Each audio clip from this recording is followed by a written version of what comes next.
Hello everyone, Earl Henderson, Primordial Defense. Thank you for watching. This video is active shooter training for Kentucky educators, the year 2024. This video was made by the Kentucky Department of Criminal Justice Training Cabinet, and this is a video that has been made for educators across the Commonwealth of Kentucky.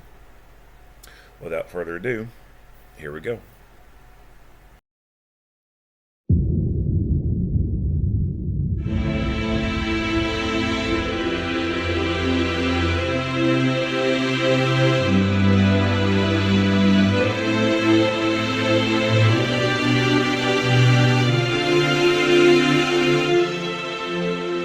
On behalf of Governor Andy Beshear and the Justice and Public Safety Cabinet, I want to thank you for all that you do to prepare the children of our Commonwealth for their futures. One of the critical responsibilities that we have is to ensure the safety of our schools and the children in our care. We at the Department of Criminal Justice Training have partnered with the Kentucky Center for School Safety, the Kentucky Department of Education, and the Kentucky State Police to provide this training that will show you how to prepare for and what to do if an active shooter event takes place at your school. Over the next hour, you will hear content presented from several experts in their fields who have worked hard to identify the information that you need to know to stay safe. If you are a seasoned educator, most of this information will be a refresher for you. For those of you who are new to the field, we hope this training will help you understand the elements that you need to create your plan. I encourage everyone to take this training and build upon it, working together with your staff to create, practice, and commit to memory solid plans of action in case of the unimaginable.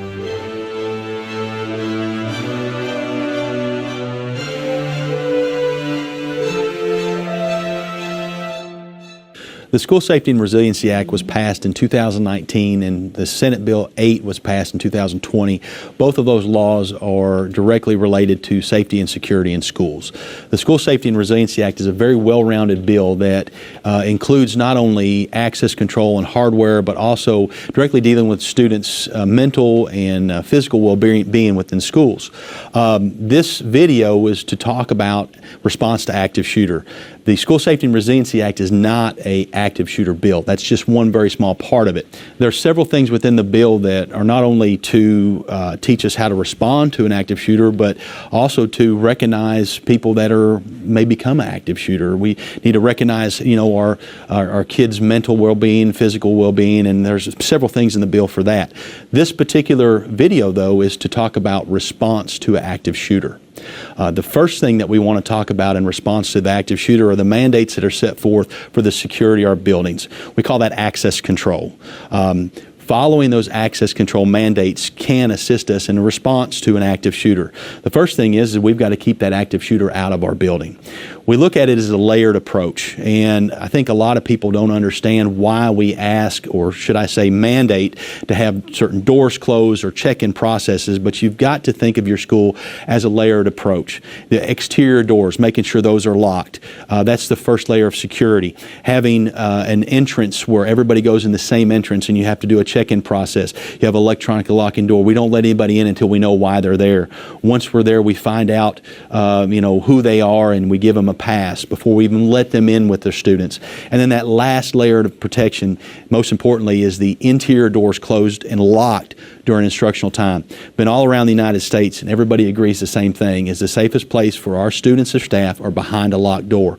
In the state of Kentucky, that's law, and we have to follow that, and there's good reason for that. So that's our first layer of response to an active shooter, is keeping them away from us and keeping us safe in that aspect. Our students know when they feel safe and when they don't. We may not, but they do. They constantly are looking, they constantly are aware of their safety. I have a story of being told about some students that were from a different school, and they were at my daughter's school, and there's a vestibule at my daughter's school, and they didn't have a vestibule at their school, and they were overheard by the principal talking about how kids must feel really safe in this building. So that tells me that they are constantly looking at where they're at in their surroundings, and either they're feeling safe or they're not. And they know that the doors need to be locked. They know need to be behind locked doors. They know that exterior doors don't need to be propped open. And we've got to watch that as safety professionals, as teachers, as principals, to know where our kids are at with safety and how comfortable they may be. Getting with students when it comes to planning your active shooter drills or practices, I should say, find out what they are afraid of and incorporate that into your drills. And again, that's how we're working on responding to an active shooter.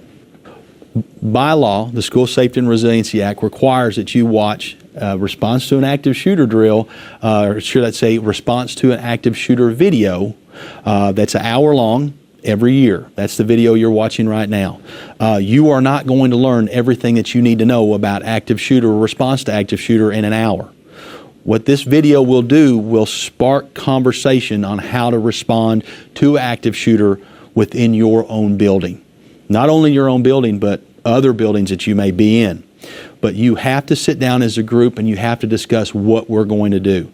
Let's talk about different locations. If you're in your classroom and it's during instructional time and your door's already locked, there's things that you need to do. If you're in the hallway, how are you going to respond? Where are those kids going to go? Where are you going to go? If you're out on the playground and there's an active shooter in the building, you're not going back in the building, so where do you need to go? Let's talk about even cafeteria. Now your students are in the cafeteria. Your cafeteria workers are going to be responsible for safety. Do they know what they need to do if there's an active shooter and where those kids need to go? If you're going to put them in the kitchen, will all those kids fit in that kitchen? Do we need to go somewhere else? We all have to talk about what our plans are, because one school's plan will not work for another school. It has to be your school's plan, because every school is different. Every lunch hour is different.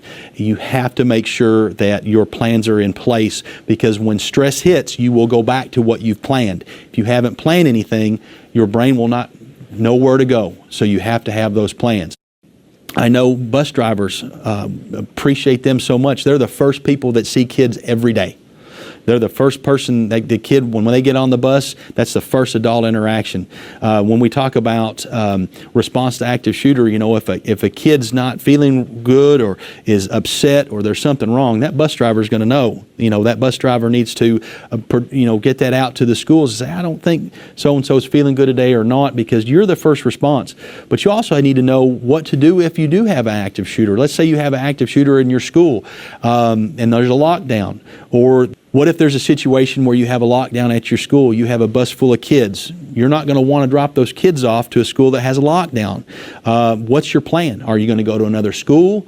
This should be radio communication. But if that plan's already in place, we don't have to come up with something. We know what we need to do. We know where we need to take our kids. And you're going to feel a lot better and more confident in yourself if you have those plans. So I'll tell you right now, in this hour, you're not going to figure everything out, but it's going to spark that conversation to get everything figured out. That's why you have consultation with your first responders. You have consultation with your kids. Not only what you need to do, but what your kids need to do as well. An active shooter situation is an individual who is actively trying to kill or cause physical injury to someone that can, in an incident that contains a large amount of victims and is ongoing when law enforcement arrives. That's how we classify what an active shooter is. So it's different from what people may respond to initially, but with it ongoing and the large number of victims is really what makes it what we classify as an active shooter. Typically, active shooters that we have seen so far last 3 to 8 minutes. What we have seen, use for example Sandy Hook. Sandy Hook was done in roughly 3 minutes of time. Here in our own state, we had one that lasted probably no more than 8 minutes. So that typical 3 to 8 minutes. And then according to FBI statistics that we pulled up from 2013, 66% of the active shooter incidents were over in 5 minutes or less. This from the beginning of the shots to when the shooter is done shooting. Okay. Doesn't include the law enforcement response time, because that's going to be very time consuming and doing searches of the schools. But what's going to happen is that initial action of the shooter takes that 3 to 8 minutes. And a lot of that is going to be dependent on how prepared that school is. If a school is very prepared, they're locking doors, they have very good lockdown procedures in place, that active shooter situation can last, a very short duration of time based upon being prepared, making sure that all the students are prepared, kind of building a software package where the kids know if something happens, they know exactly how to act and when to act, and that can mitigate whether students are students or if they're victims. What was that? You're going to hear, obviously, a lot of loud noises. They may be misconstrued as balloons being popped or firecrackers, but we have to be programmed to know if we hear those things that aren't normal to hear throughout the school day, it's better to err on the side of caution and go ahead and get to a lockdown procedure. So you're going to hear things like gunfire. You may hear screaming, especially if this person has a vendetta or they're trying to get back at people. You're going to hear a lot of things that just aren't normal to the school day is what you're going to hear. The actions of the shooter themselves, they're looking for large areas. They're going to look for a spot where they can find the most targets of opportunity for them. What they are looking for is a high casualty count. They are looking for easy access to people. When they're going through things, they want the path of least resistance. They want where they can go to get what they want out of that done. So they're looking for that easiest piece to get to. So. We're pushing, and obviously it's law, but we're pushing on the teachers to lock the doors during periods of instruction. Well, we know based upon data, based upon prior events that's happened, not just in the U.S., but across the world, across the globe, where active shooters are looking, like Brian said, looking for the path of least resistance. We've noticed that if a door is closed, they're not really filling on that door to see if they can make entry. They are looking for easy, highly visible targets to be able to make them victims. So that's one of the things that obviously we're pushing is for teachers to lock the doors during periods of instruction. That way we can go ahead and we can stop this from happening. We can make sure that shooter moves on to the next point, and hopefully they have no victims or to be found, and they just leave the premises. Extensive research has shown that locked doors do save lives. In the event of an active shooter situation, the things that we can do prior to an event unfolding really is going to save us time moving forward. We have seen that active shooters are looking for victims, people that are in the open, and rarely do they take the time to try to get into a locked door. What we're really looking for is the additional time to keep people safe until law enforcement arrives. Many of these instances in active shooter situations, they occur very rapidly, and just those small details can save lives. One of the other reasons that we like the doors to be locked, we've talked to teachers who say, I carry a key and I can lock the door. But unfortunately, in a high-stress situation, many of the fine motor skills are lost, and that can be grabbing a specific key, entering it into a key slot, and turning that lock. We don't want to have teachers have to go through this.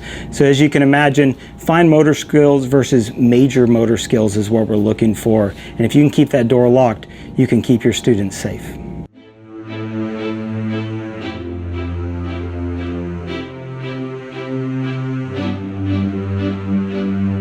There's no real profile for a school shooter. There are some commonalities that we've heard about and has been reported, such as unlocked firearms in the home, kids who have a propensity for violence, kids who have maybe a mental health issue going on, possibly suicidal. We also know that kids sometimes, would-be shooters, would share information long before they actually do this. And these are not random acts of violence. These are well planned. And so for a school teacher to be able to pick it up like that might be a difficult situation, but this is where we need to get parents involved with some of the things that they might be seeing at home as far as those things are concerned. So it's important to understand that. And there's a connection on this whole thing about relationships. We want the teachers and the kids to have a good, working, harmonious relationship. Now, that being said, if a would-be perpetrator would be sharing that information with a peer, we would hope that peer would go to his or her teacher and say, I'm hearing something, or at least get on our tip line that's sponsored by the Homeland Security folks here in our state that will give us a heads up on something that we could possibly avert some kind of shooting like that. Let's talk about school resource officers. Within the last 4 years, we have more campuses than we ever have with SROs assigned. Your SRO is going to be an expert in response to an active shooter. Now, that SRO is going to be responding differently than you, but you need to make sure that when you put your planning together that your SRO is involved. They're going to be doing their own thing, but you need to know what's going on and what you need to do. I hope right now that there is a room full of teachers around you and staff watching this. If not, you need to have your group that you work with every day talking about your plans for active shooter. If you have questions, get with your SRO. They're going to explain what's going to happen and how it happened. If you don't have a SRO, you need to have your local first responders talking about your plans. Even with the SRO, that's one person or two people in your schools. They're going to have backup to come in, and you need to make sure that you address any questions that you have to your first responders.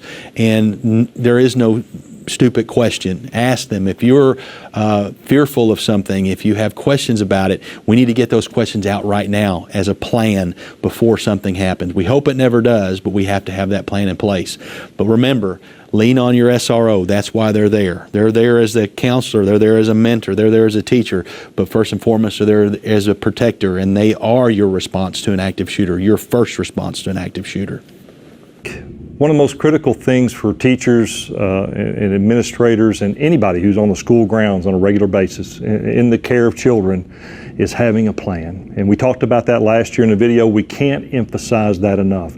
It's that when-then thinking. It's the same thing we teach police officers. And unfortunately, as I said last year, now we got to get into the schools and we got to get our teachers, administrators, we got to work together. We got to collaborate, and that's a term I borrow from teachers. They use it all the time, and we've got to be more effective in that in terms of saying, hey, here's what we do to handle the most stressful situations that there are in society. And for police officers and teachers alike, being situationally aware is going to be critical. And it's going to be something, a lot of teachers and principals, they do it naturally now with everything that's happened in our world.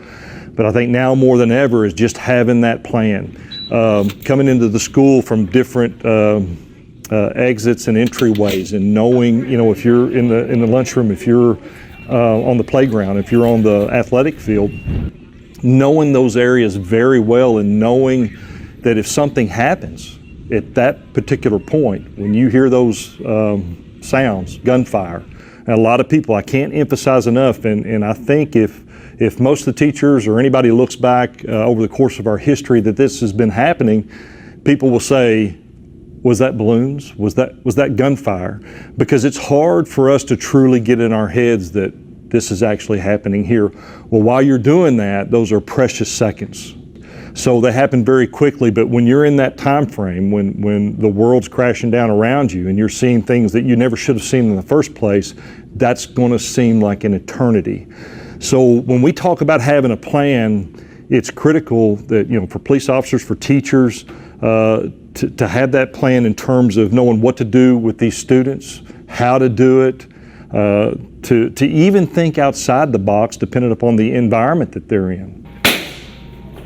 You know, as far as strongholds in the schools, or picking one point to go to over another, like bathrooms. We know that bathrooms, it's better than standing out in the hallway, but most of these bathrooms are unlocked. They don't have them where they can lock. So if you can pick a classroom over a bathroom, you're much better off. But you got to think ahead. And we know that teachers have mitigated the killings and some of the actions that they've taken in these schools.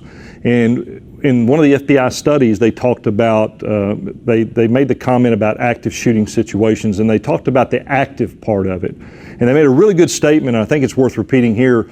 You know, the active implies that school administrators and teachers and counselors and whoever may be on that school grounds, it may be civilians and police officers, they can impact the outcome of what happens. Don't take that to mean that they should all fight. That's not what I'm talking about. I'm talking about what Ben said before about those layers of protection and putting those things in place beforehand. And it gives them time to think and time to react, time to protect those kids.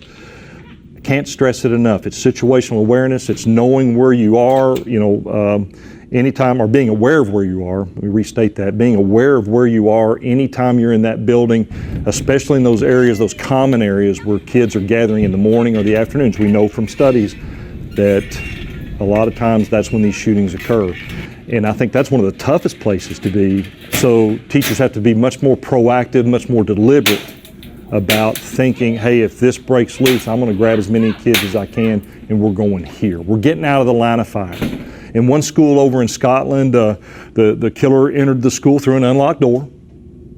He had a plan. He even put earmuffs on. You know, and I often think, what would have happened if some teacher who was situationally aware looked out and said, hey, there's somebody walking toward our school with earmuffs on. You know, that's a clue. It's out of the norm.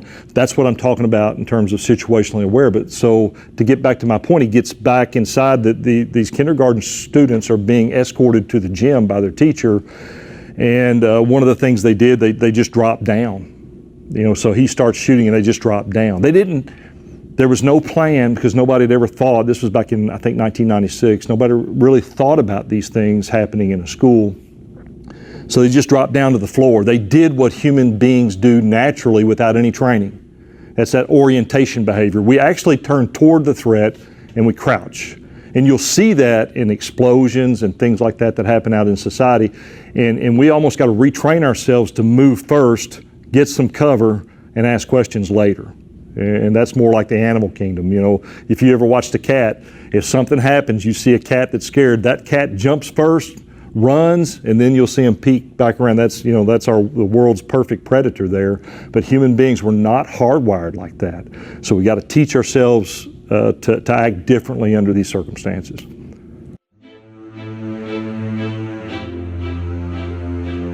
Something important when you're planning the drill for your classroom is to make it age appropriate. Of course, for younger students, you're going to keep the vocabulary very simple, what they understand. You don't want it scary for them. In fact, when you're talking about lockdown with them, tell them you're doing a lockdown practice than a lockdown drill, because they really may not even understand what a drill is. I think also something that's very important, and not just for the younger students, but also for the middle and high school, is to design a letter that goes home to parents to let them know, number one, you're doing a lockdown drill and when you're doing that drill. Number two, why you're doing the drill. And also to ask them to talk to their students when they get home and get their feedback about how they thought the lockdown drill went that day. Because sometimes the students don't want to talk to the teachers and they will talk to their parents, and the teachers need that feedback on how they think the drill went so they will know how to use it in a debrief and to make their drills even better. And that can also work with middle school and high school students as well, even though, of course, at that age you can have more in-depth discussion with middle school and high school, and even maybe do some writing prompts.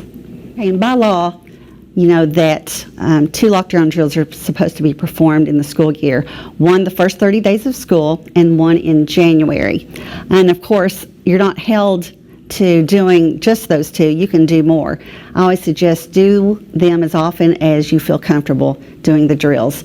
I always think that with for example, a fire drill, you do that unconsciously. You know what to do when you hear the drill. You pick up your notebook, you pick up your walkie-talkie, you do the things, you kind of do them unconsciously. You should be able to do a lockdown drill the exact same way. And if you're not feeling as comfortable with lockdown drills as you are a fire drill, then maybe you want to consider doing them more often. And what you need to do is plan your lockdown drill. So, and those are just individual. I always suggest using a couple of really good resources that are free on the Kentucky Center for School Safety's website. One is a discussion point sheet that is for all grades, and you go through that and you can see how to build the lockdown drill for your classroom. Also, especially for elementary grades, there is an elementary school lockdown workbook that's very beneficial, mainly geared to elementary schools, but it's also good for middle schools and high schools just to pick up a few points.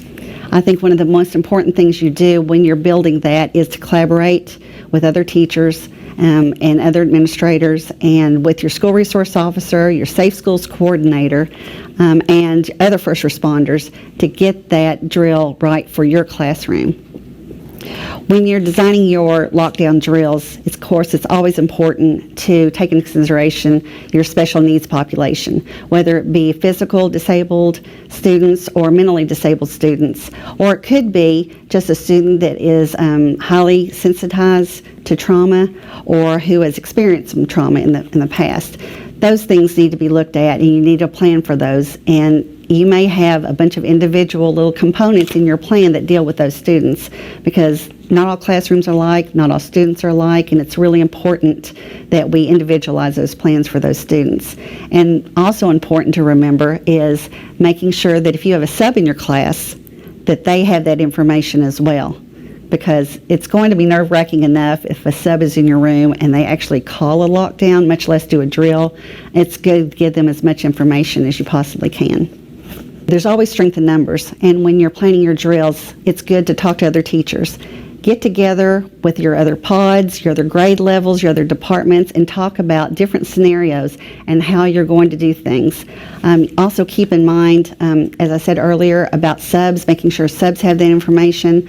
Also think about, what are you going to do if there's a lockdown and you're not in your classroom for whatever reason. You ran to make some copies, or you ran to do this or that. You need to make sure that there's a plan for that, because that could easily happen. You also need to keep in mind, when you're thinking about different scenarios, do you know what you're going to do if they call a lockdown when you're in the cafeteria, when you're in the library, when your children are in the restroom, when they're with you or not with you, escorted, or when they're in a transition time? Those things need to be addressed, and you need to have a plan for those things, because more than likely it's going to happen during that time. And I think sometimes we think we plan this, but it's also so important for the students to know what the plan is as well, because if you're not in the classroom and a lockdown occurs, you want to be able to know that your students know what to do and feel confident about that. I think sometimes we overlook the importance of having debriefing when we do a drill. Debriefing, what that is to talk about how the drill went so that you can improve on what you're doing the next time. And there's so many ways that you can get information to do a debriefing. You can talk to your other teachers, talk to your students, find out what they think went well, get that feedback from the parents that you sent home with those letters. Use all that information. Have SROs or your school safety coordinator, have them observe the drill and get feedback from them, and then go back and improve that drill. It's really important that you use that debrief. I think a drill isn't complete until you do a debriefing. The letters that you send home to the parents that give you that feedback, which is so valuable, also what it does is it also helps your parents be connected, helps them be informed.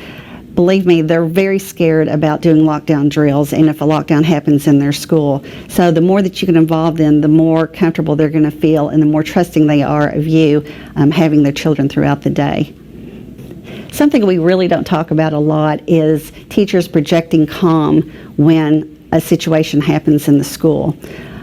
Teachers know that, or they should know that however they respond to a situation is how your students are going to respond. If you're calm, they're going to act and feel calm.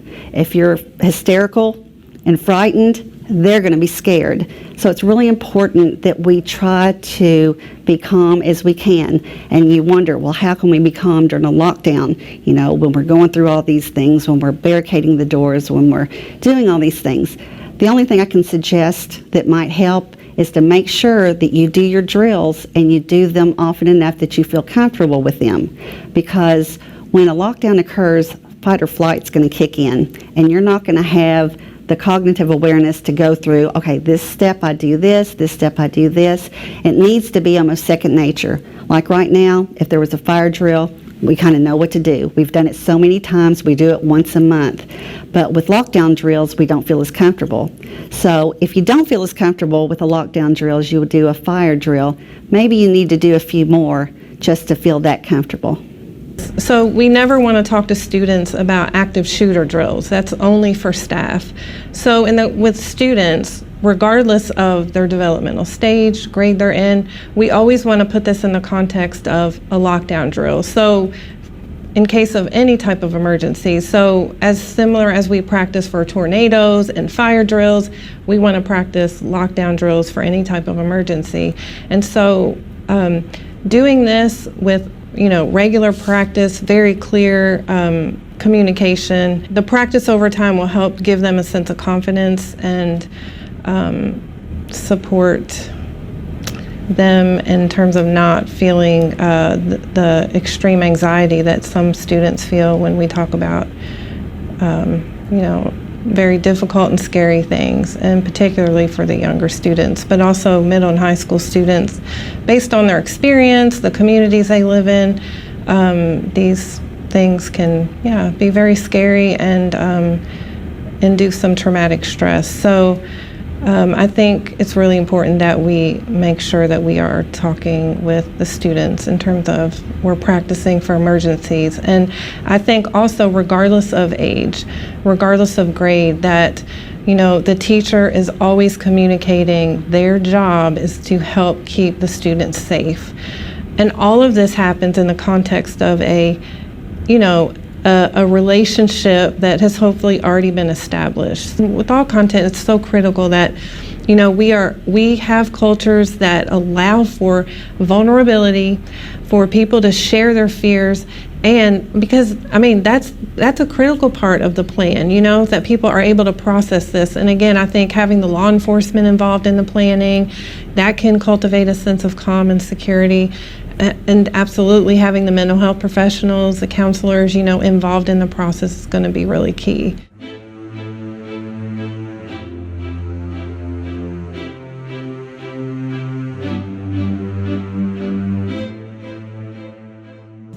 The biggest thing is trying to get somewhere where you can try to lock that door behind you. That's the number one best option.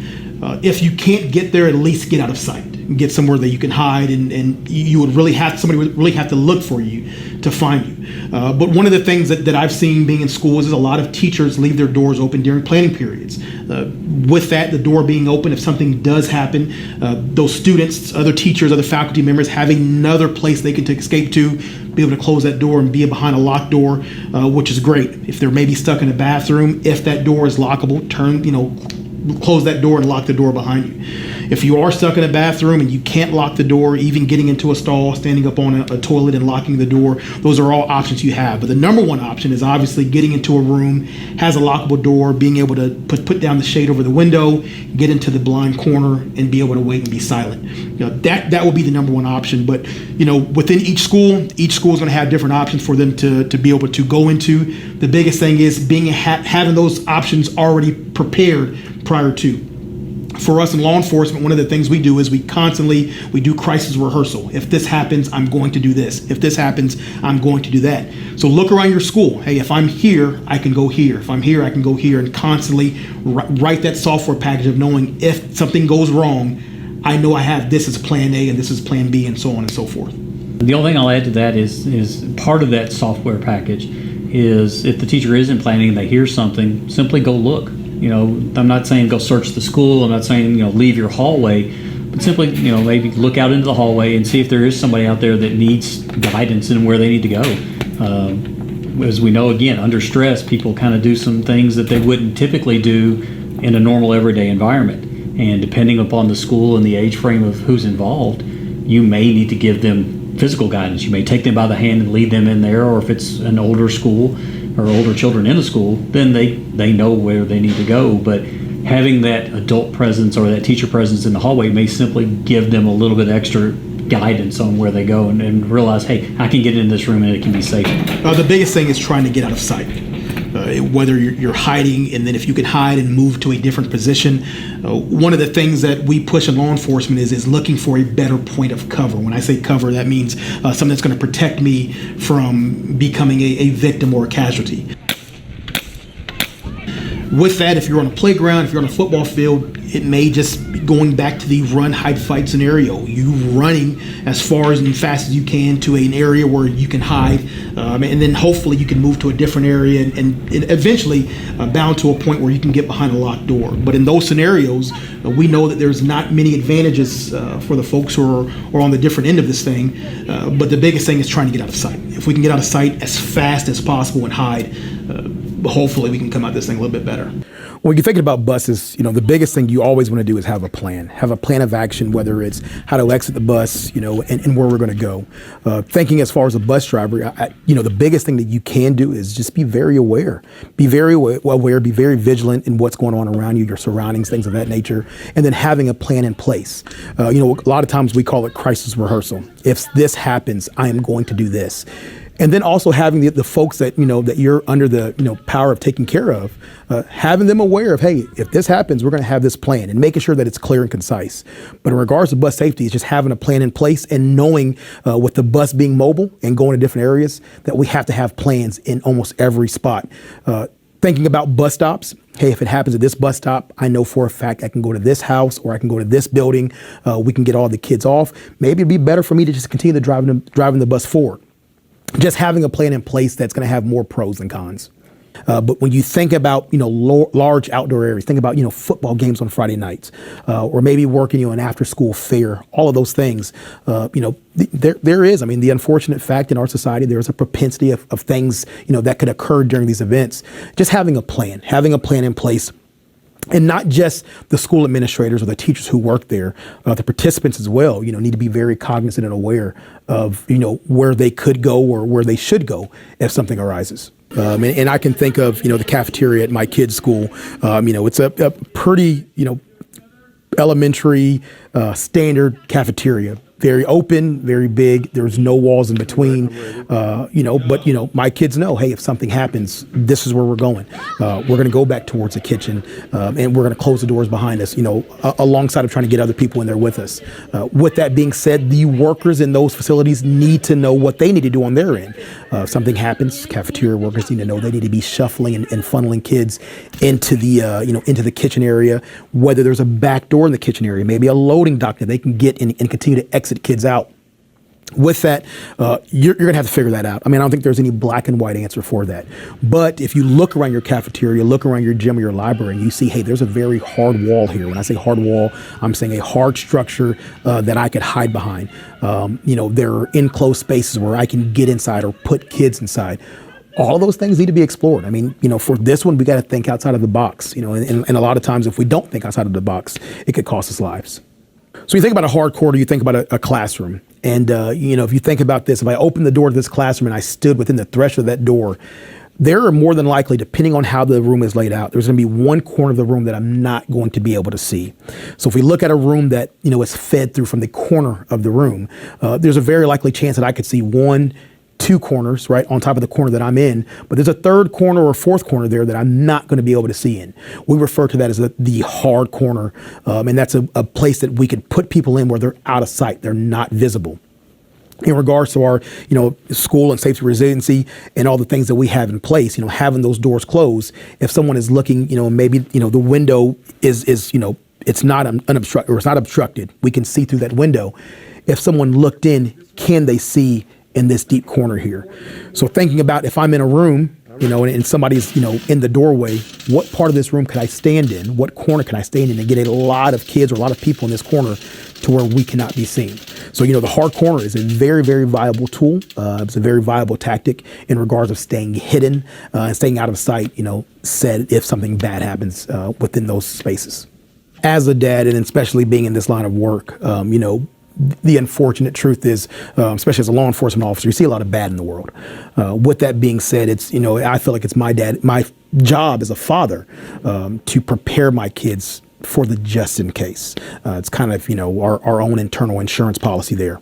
I would highly encourage teachers to talk to parents, look around their schools. Me and my kids, when we go out to eat, it's more of a joke, but it's like, hey, who can find the fastest exit point? And the kids look around, oh, that's it. And it becomes a game, but for me, it's a little bit more strategic. If something happens, they know where the fastest exit point is. And we'll do what ifs, and on top of, playing the I Spy game, we'll play that as well, when we go into places. And although my kids think it's fun, for me, it's helping me as well, saying, hey, maybe you saw something I didn't see, to be able to say, hey, I can escape here or I can hide here. All of those things you can do. Although we don't want to talk about the atrocities that happen and talk about the violence that, unfortunately, the kids in America are being subjected to. I think it's imperative that we prepare our kids for those things that could possibly happen. We always say now that it's not if, it's when, right? It's when. When law enforcement gets there, their main goal is to stop the threat, obviously. How they go about doing that it's not going to be there as a nice, opening statement of how are you today? It's going to be very direct, very authoritative, and to the point of they're there to get to a certain point. The only reason they're there is to stop that threat. So it may not sound like the normal nice police officer that you've always talked to. It's going to be that person that tells you to get on the ground or put your hands up or put your cell phone away. It's going to be very direct, it's going to be very loud, and it's going to be kind of chaotic. It's going to be to the point where you only want to obey with what they're going to say, for the simple fact that they don't know who's who when they get there. Yeah, a lot of people are going to expect the police officer to come in there with a sense of empathy and want to tell everybody everything's going to be okay. But at that point, that is not the stage that the officers who are arriving on scene are going to be in. They are there to stop the threat and figure out where the threat is at. With that, the officers are under stress as well, especially too, they get that call, that dreaded call of this going on at the school. A lot of officers still have kids that are in school. That may be their child's school. So we have to understand that things aren't going to be what our normal sense is of police officers. Hello, hey, how are you doing? That's not going to be it. There are going to be a lot of boisterous commands. Some people may feel like they're being talked to as if they're the suspect, and that's just not the case. We're strictly trying to gain compliance, figure out what is going on, and then once we figure that out, we'll get to the empathy mode. But for that certain point, it's not going to be very friendly. It's there to get business done. Within a lockdown, everyone has a responsibility to get the information out and get the school under a state of lockdown. So a lot of people may say, hey, that's a principal's job or that's a counselor's job. It is everyone's job to maintain the safety of those students. So every teacher needs to have a next man up mentality where, hey, the principal is out of school. I know for a fact that I can do it. I know the entire process. And that needs to be school body wide. I mean, every person is in school, and not just, our teachers, our custodians, whoever's in the school as an adult. And that may be something that we can drive down to some of our more responsible students. Hey, we know how to get into lockdown. If something happens, we're not waiting for one person to come in and to bless this thing off. We can get the school under lockdown and stop this from happening. A lot of the teachers and the principal staff have radios now. Something I didn't mention earlier, but that ability, and it goes hand in hand with who can initiate something. If I can talk on a radio, then I can pass that information out to all the other staff that's in the building.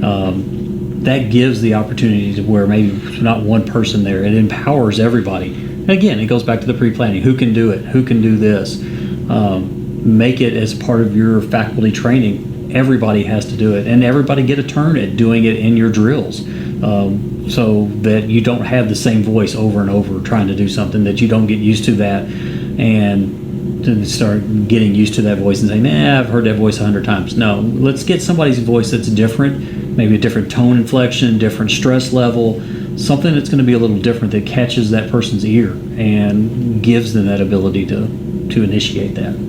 Every school, by law, is supposed to have an emergency operating plan, and that emergency operating plan is best crafted when you have your first responders around the table along with your educators. And it doesn't need to be a complicated thing. It doesn't need to be 500 pages and stuff. It could be just a page or two on what you're going to do and who's going to be involved with the responsibilities of whatever an emergency comes into play here. So that's important to be able to set out the roles of what's going to happen. They need to also be making sure that they are involved with the incident command structure, that when law enforcement arrives on a scene that's a crime scene, then they're in charge. If it's a fire situation, then the highest ranking officer in the fire department's there. That the principal on the campus would then become a part of what they call the unified command anytime that we have an emergency. Then once the police officers leave, and then once the fire officials leave, then it goes back to the principal. So it's a very simplistic thing, using common language, not a whole lot of codes and stuff. So it's very important for them to understand that. It's important to understand that by law they have to have that plan. It has to be reviewed annually with their site-based counsel, and then All new teachers need to know the entire plan from the start to the finish. All of the current teachers that have already had that training need to be, ramped up on any kind of changes. One of the components of your emergency operating plan would be dealing with lockdowns, and of course that's part of this video and what we're trying to produce here. The Center for School Safety, in collaboration with several agencies and several of our consultants, came up with a list of items to consider and to discuss with your first responders when you're trying to craft your lockdown plan. And so I think it'd be very good for the viewers and for the administrators and their first responders to check that list out, see what's apropos for their specific school, and to see what they can do to make their lockdown procedures just a little bit better. When you look at the emergency operating plan, I think it's very important for the staff to understand that this is incredibly important.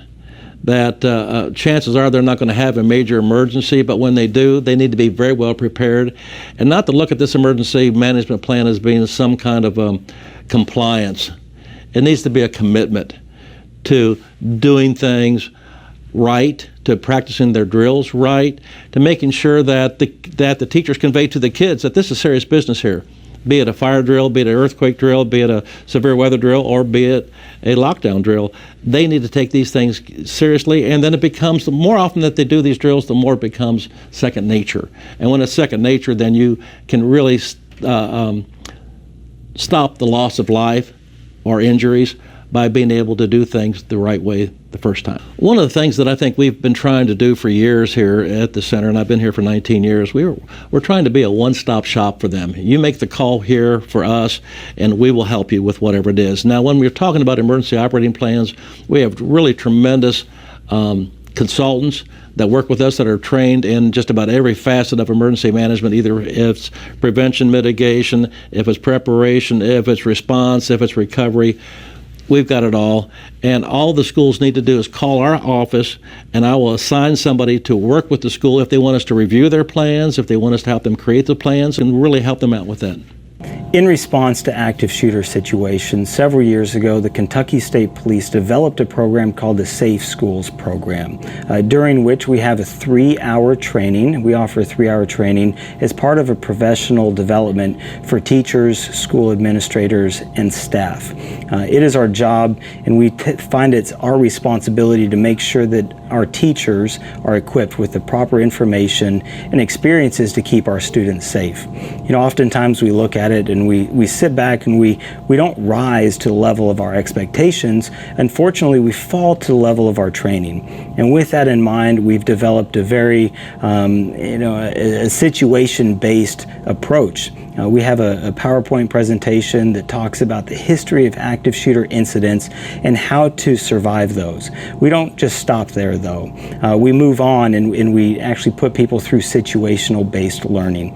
We put them in classrooms in situations that they may face in an active shooter incident so that they can have the best chance of surviving and keeping our students safe moving forward. We want to put people in a real-world type situation in their school. You can sit back and say, in a stressful environment, or if an active shooter situation occurs, here's what we are going to do. But until you actually walk through the steps in your own school, develop your own plan on how you will respond if something was to happen, that's where we see the value in this training. It's not something you go to a conference and we just talk about. It's something where you may be in your own classroom whenever something ends up happening, and so you can understand where the exits are, different problems that may arise, different escape routes. Can you use your windows? How do your doors lock? Do they actually have do you have to use a key, or does it have some other locking mechanism, so that you understand at your school and in your classroom the best way for you to survive? When you're thinking about this plan that I'm talking about, I'm not talking about some elaborate plan that you've got to put together, you got to write it down, you got to go from A to Z in chronological order, or anything that difficult. Actually, it's pretty simple. And again, I go back to the analogy when we train cops. That's what I do. We try to teach them, number one, to be situationally aware, and that's just up and alert. It's not hyper vigilant, expecting something to happen horrible all the time. It's just being aware, looking for the changes in the environment. You know, teachers, when they walk into a school, and you heard me talk about this last year, I'll say it again because I think it's important.